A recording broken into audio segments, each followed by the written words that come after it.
பன்னீர் மசாலா எப்படி செய்யணும் பாருங்க. வெங்காயம் ஒரு 4 நம்பர் சாப் பண்ணி வச்சுருக்கேன். ஜாம் தக்காளி ஒரு 4 பிளான்ச் பண்ணி சாப் பண்ணி அரைச்சி வச்சுருக்கிறேன். பன்னீர் ஒரு 200 கிராம், பட்ரு தேவையான அளவு, கேசட் ஒரு 50 கிராம் பேஸ்ட் பண்ணி வச்சுருக்கேன். இஞ்சி பூண்டு பேஸ்ட் 1 டீஸ்பூன், ஏலக்காய் 2 பீஸு, கிராம்பு 2, பட்டை 2, பேலீஃப் 2, சீரகம் கொஞ்சோண்டு, மிளகாத்தூள் 1 டீஸ்பூன், மல்லித்தூள் 1.5 டீஸ்பூன், கரம் மசாலா கொஞ்சம் ஒரு சின்ன டீஸ்பூன்,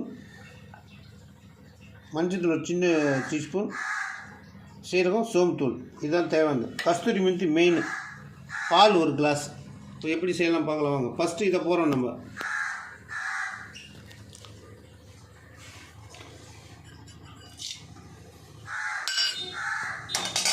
எண்ணெய் 2 ஸ்பூன் ஊற்றி வச்சுருக்கிறேன். பட்டர் நிறையா பட்டர் போட்டது, ஒரே ஒரு பே லீஃப். பொரிஞ்சோடனே வெங்காயத்தை போட்டுக்கலாம். அதெல்லாம் பொரிஞ்சுட்டு அதுக்கப்புறம் இஞ்சி பூண்டு பேஸ்ட்டு அதை போட்டுட்டு வெங்காயத்தையும் கொட்டிக்கிறேன். வெங்காயம் நல்லா செவரணும். ஒரு 3 நிமிஷம் 4 நிமிஷம் வெங்காயம் செவறதுக்கு. உப்பு கொஞ்சோண்டு போட்டிங்கன்னா சீக்கிரம் வெங்காயம் செவந்துடும்.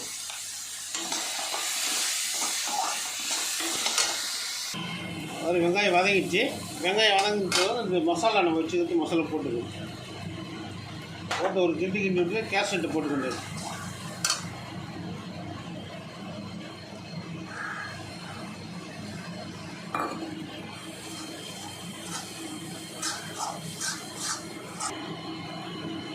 ஒரு செகண்ட் கழிச்சு திரும்பி தக்காளி போட்டுக்கணும். அரைச்சி வச்ச தக்காளி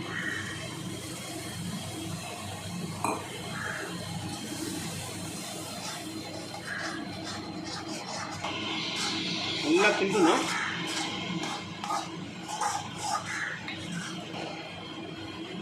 பால் போட்டுறா.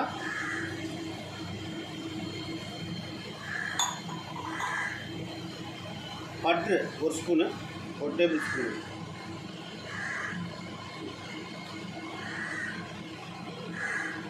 கஸ்தூரி மெத்தி,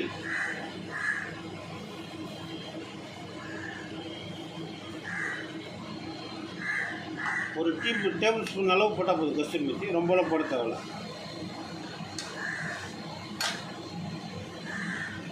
ஒரு சிட்டிக்கு கலர்.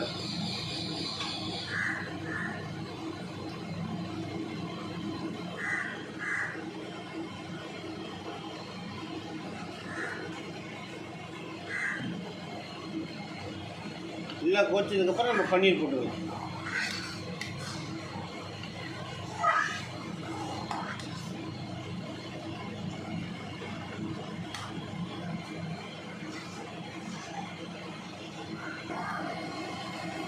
சுகர் 2 ஸ்பூனு, சால்ட்டு தேவையான அளவு,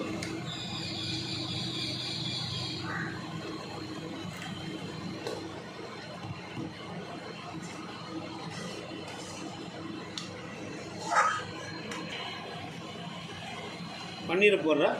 ஒரு 5 நிமிஷம் கோச்சிச்சுன்னா பன்னீர் போட சொல்ல ரெடி. அடுத்து நம்ம தேவையான சப்பாத்தி ரெடி பண்ணிக்கலாம்.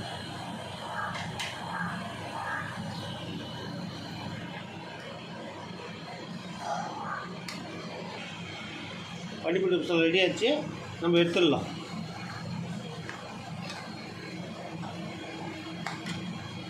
ஆஃப் பண்ணிடுறேன் அடுப்பை.